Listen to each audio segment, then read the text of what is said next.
여러분 안녕하십니까. 법률사무소 국토의 김조영 대표 변호사입니다. 중요한 부동산이나 정비사업 관련 뉴스를 브리핑해 드리겠습니다. 이번에 국토부에서 정말 환영할 정책을 하나 발표를 했어요. 뭐냐면 법정 주차 대수 이상으로 주차 공간을 확보하면 분양가에 가산을 해주겠다. 제목 때문에 다 못 썼는데 분양가에 가산해 주는 것 외에도 그것을 매수하려는 사람 또는 분양하려는 사람이 보고 이 아파트 단지는 주차와 관련해 가지고 얼마나 많은 면이 확보되어 있는지를 점수로 해가지고 나올 수 있도록 되어 있어요. 그래서 보고 이 아파트는 주차 대수 몇 등급이다. 우리 그 절전 1등급, 2등급 하잖아요. 뭐 냉장고, 다른 것들 그것처럼 하는데 뒤에 보시면 아시겠지만 국토부에서는 주차와 관련해 가지고 분쟁도 생기고 싸움도 생기고 폭행 사건도 생기고 뭐 이런 것들이 생기기 때문에 이렇게 했다 그러지만 그런 거 없더라도 주차를 제대로 못 해가지고 너무 힘들지 않습니까? 그래서 우리 생각할 적에는 신축 아파트, 신축 상가 저거 할 때 좀 한층 더 파면 되지. 한 평 더 파고 한층 더 파고 조금 더 분양가에 하더라도 우리는 조금 더 돈을 더 주더라도 차 한 대 더 대고 싶다. 그 상가 가더라도 언제든지 차를 대고 싶다. 이렇게 생각하는 경우가 많지 않습니까? 뒤늦게나마 정말로 환영할 정책입니다. 어떻게 되는지 보겠습니다. 2023년 1월 25일에 발표를 했어요. 법정 주차 대수 이상으로 주차 공간 확보하면 분양가에 가산하겠다. 이렇게 되어 있습니다. 그러고서 개정안 입법 예고를 이미 했습니다. 했는데 내용은 뭐라고 적었냐면 앞으로 분양가 상한제가 적용되는 공동주택의 경우 입주 예정자는 주차 공간 정보를 사전에 확인하여 아파트를 선정할 수 있고 사업자는 여유 있는 주차 공간을 건설할 경우 분양가에 가산할 수 있게 됐다. 그리고 입주자 모집 공고 시에 주차 공간 설치 비율에 따라 성능 등급을 표시하도록 하겠다. 해가지고 법정 기준 이상 설치할 경우에는 1위라는 것을 개정해가지고 입법령에 가겠다라고 되어 있는데 분양가 상한제 적용하고 관계없이 분양가 상한제가 적용되지 않는 공동주택의 경우도 이거를 의무화시키는 게 좋을 것 같아요. 의무화. 그래가지고 설령 분양가에 가산할 수 있고 그런 뭐 분양가 상한제 적용 안 되는 경우에 자기 마음대로 한다 하더라도 반드시 입주자 모집 공고 시에 주차 공간 설치 비율에 대한 것을 해서 할 수 있도록 이렇게 하는 것이 낫고 분양가 상한제가 적용 안 되는 경우에는 어떻습니까? 다른 인센티브를 주더라도 이렇게 하는 게 좋을 것 같습니다. 자, 내용을 보면 왜 이걸 발표했냐 이래가지고 뭐 최근 대형 고가 차량이 급증하고 가족적 캠핑카 등 세대당 보유 차량이 증가하면서 아파트 내 주차 갈등은 더욱 심화됐다. 뭐 캠핑카 이런 거 없더라도 옛날부터 힘들었어요. 그리고 문콕도 생기고 뭐 이래가지고 여러 가지 뉴스도 나섰죠. 가게 주차한 옆차를 발로 걷어서 범퍼를 파손하고 그 다음 뭐 경착한 3개를 딱 가로질러 가지고 그냥 못되게 이렇게 주차하는 애 이런 것들 때문에 했다라고 되어 있는데 이것은 세대 간 갈등을 줄이는 거 이전에 삶의 질이 주차 때문에 너무 힘든 거예요.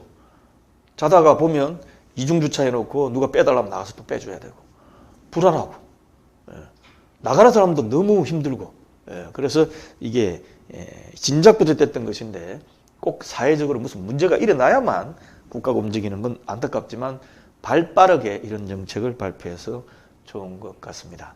그래서 첫 번째 입주자 모집 공고 시 표시되는 성능 등급 항목에 주차 공간 항목을 신설한다는 겁니다. 그래서 입주자 모집 공고에 공동주택 성능 등급을 표시하고 있는데 그 항목 중에 주차 항목을 넣겠다는 거죠. 좀 이따 보여드리겠습니다. 그리고 세대별 주차 면수뿐만 아니고 확장형 주차구역, 뭐죠? 확장형 밑에 보면 2.6m 폭이 더 넓은 겁니다. 확장형을 하도록 지금은 세대당 1 내지 1.2대가 법정 기준이고 이거는 30% 이상으로 하도록 되어 있는데 이걸 더 늘리겠다는 거죠. 뭐냐? 인센티브를 더 줘가지고 늘리겠다. 이런 내용입니다. 그래서 세대별 주차 면수의 경우에는 법정 주차 면수의 120%에서 160% 이상까지 설치한 비율에 따라서 2점 내지 8점을 가산을 하고, 확장형 주차구역은 총 주차구역수 아까 했죠? 그것을 30%로 되어 있는 40 내지 60% 이상까지 하면 1점 내지 4점을 부여해 가지고 12등 2점이면 1등급, 9점 이상은 2등급, 6점 이상은 3등급, 3점 이상은 4등급이라고 되어 있는 거죠. 그래서 앞으로는 야, 우리 아파트 주차 등급 1등급이요. 절전 1등급 냉장고처럼 우리 아파트 주차 등급 2등급이야. 뭐 이런 식으로 하면 소비자들이 분양받을 때나 매매할 때 고려를 하기 때문에 굉장히 좀 많이 건설할 때 이걸 많이 하지 않을까, 이런 이제 기대감을 가지고 있는 거죠. 그리고 주차 공간 추가 설치 시에 분양가에 가산되도록 가산 항목의 주차 항목을 신설하겠다는 거죠. 지금으로는 기본형 건축비의 1 내지 4% 비용을 가산해주고 있는데 이거 외에 가산을 부담하겠다는 겁니다. 그래서 보면 복잡하게 돼 있는데 이거는 뭐 우리가 자세하게 알 필요 없고, 혹시 아실 분들은 보도자료를 참고를 하시기 바랍니다. 그래서 어쨌든 간에 이걸 너무 많이 해가지고 과도한 분양가 상승은 곤란하니까 기존 가산 비율을 1 내지 4% 범위에서 가산 비용을 산정을 하도록 하는데, 그 항목을 보면 주택 품질 향상에 기한 가산 비용 기준 그 표를 보면 여기 여러 가지 표가 있어요. 우리가 생각보다 뭐 굉장히 까다롭게 돼 있구나, 주택 짓는 게 쉽지가 않구나 라고 생각하실 수도 있어요. 그죠? 이렇게 돼 있습니다. 그 중에 요거를 하나를 넣겠다는 거죠. 그래서 요거를 확대해 보면 닿습니다. 생활환경 관련 등급에 단위세대 사회자 약자 배려, 공용공간, 커뮤니티, 일조학조율, 홈네트워크, 방범안전 콘텐츠, 거기다 주차공간 추가 확보 신설해가지고 점수를 이렇게 주겠다는 겁니다. 그런데 한 가지 여기서 건의를 드리자면, 이거 하나로 끝내지 말고 좀 더 많은 신축 아파트가 주차 공간을 확보할 수 있도록 뭔가를 좀 메리트를 더 줄 것도 한번 해봐야 돼요. 이걸 시행하고 나니까 뭐 분양가에 별로 반영도 많이 안 되고 뭐 들인 돈에 비해서 별로 그게 없더라, 그럼 안 할 수도 있거든요. 안 할 수도 있습니다. 그래서 차라리 법적 주차 공간을 확보한 그 기준을 좀 더 늘리는 게 맞지 않느냐. 요즘 한 집에 차 한 대 있는 경우가 쉽지는 않습니다. 물론 안 그런 데도 있겠지만 쉽지는 않을 수가 있거든요. 그러다 보니까 최소한 1.5대, 조금 더 나가면 2대도 모자라 가지고 지금 날린 데도 많습니다. 그래서 1.5대 정도는 의무적으로 이상으로 해놔야지 1대 내지 1.2대는 내가 보기엔 아닌 것 같아요.